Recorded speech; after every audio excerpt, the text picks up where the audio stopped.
don't get black market braces. I'm on Facebook Marketplace a few days back and I'm scrolling and I see a listing titled full set braces, $200. And it's a picture of some girl's mouth with braces on her teeth. Braces cost on average $3,000 to $4,000 and you have to go to an orthodontist to get them. So I pressed on the actual page and I see orthodontist, 100% legit. Then you keep on scrolling and you see tons of clients with braces on their teeth showing before and after. It doesn't look so bad.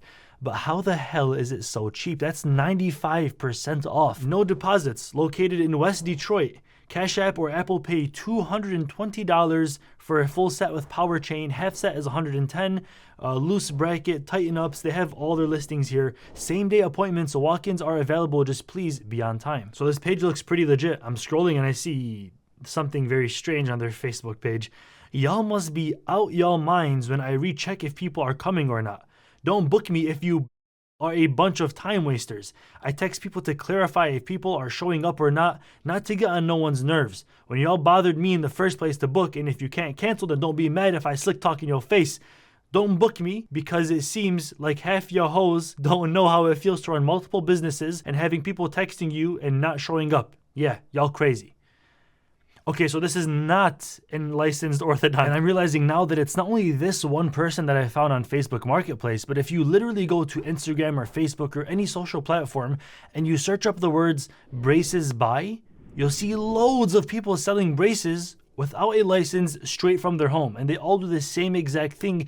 They don't give you their address until you book your appointment. Now that's even crazy because it doesn't stop at braces. They continue to do veneers, or they're doing root canals, they're doing fillings, they're doing cavities. They're doing everything a regular dentist would from their home. And you start thinking like, wait, to do this stuff, you need like anesthesia, you need all these instruments and tools. How do you even get these drugs that normally only are at a dentist office because they're licensed? How do you get these drugs into your house? How do you know that you're giving enough to your patients? Something even happened in my city that was horrifying. There was a recent case of a dark web dentist, if you want to call him that.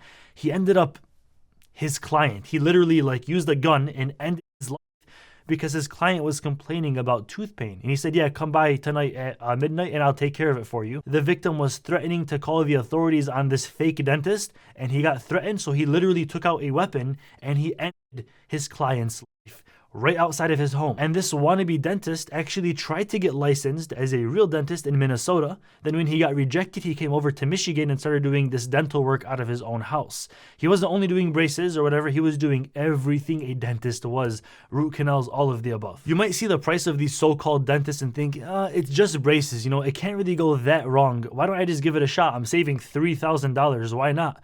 Before you go ahead and do that, I'll get you a real dentist to explain why you should never. So one of the biggest concerns that you're going to find with black market dentistry, basement orthodontists, things of that nature, is hygiene control, sterilization. Are they properly sterilizing their instruments in order for them not to pass infections from one patient to the other, especially when you're dealing with blood, saliva, and things of that nature. One of the most important parts of braces is the rate of movement on how fast you can move teeth. Science says you're supposed to only move teeth about 1 millimeter a month or so. And when a non-qualified person is placing tight wires that are moving teeth at a faster rate than they're supposed to, it ends up destabilizing the tooth and it causes the tooth to break itself down and become mobile. As it becomes more mobile, that tooth becomes loose, and you increase the risk of losing that tooth in the future. One of the ways that they can get some equipment is off of Amazon, eBay. Not everything requires a license for you to get. Certain things that are drugs,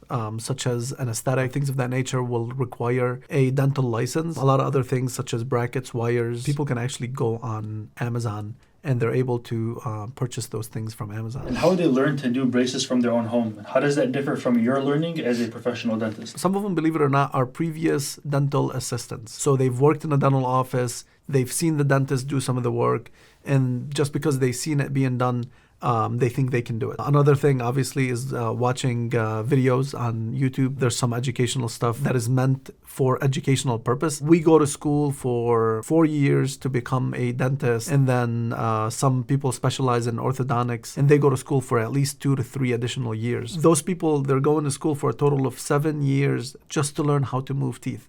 So just because somebody watched a quick video on how to move teeth does not make them qualified to do so. One of the most important things that we look for, especially when we refer our patients to the orthodontist, is how well is this patient able to keep their teeth clean and healthy? And is this patient maintaining their oral hygiene? And actually, legally, orthodontists are required to take off braces on patients who are not taking care of their teeth. So if you have a basement orthodontist that's putting on brackets and wires and that patient is not taking care of their teeth, now they risk increased risk of decay, which is cavities, increased risk of periodontal problem, which is gum disease, bone loss. So it's very important that we're able to maintain health as well as the overall aesthetics of the teeth. So I did DM one of these basement braces people, and I said, hey, do you clean your instruments after each client? She answered and said, yes, boil and sanitize. And if I'm too busy to boil, I use heavy bleach and dish soap and hot water.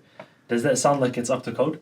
No, it does not. We actually, in our office, we go through very rigorous sterilization process. We have sterilization pouches that go into an autoclave that takes the instruments to very high temperatures. And there's weekly strips that we're supposed to send in to the state to monitor our instruments to make sure our autoclave is properly heating up and sterilizing those instruments, and make sure we're reaching the proper temperatures in order for us to kill all the bacterial spores in the on these instruments. One thing that I always advise patients is I'd rather you have healthy teeth than straight teeth. The core foundation of what we do is health. If your teeth are not healthy, there's no point of them being straight. Once you straighten the teeth in an unhealthy fashion, you're going to risk losing those teeth.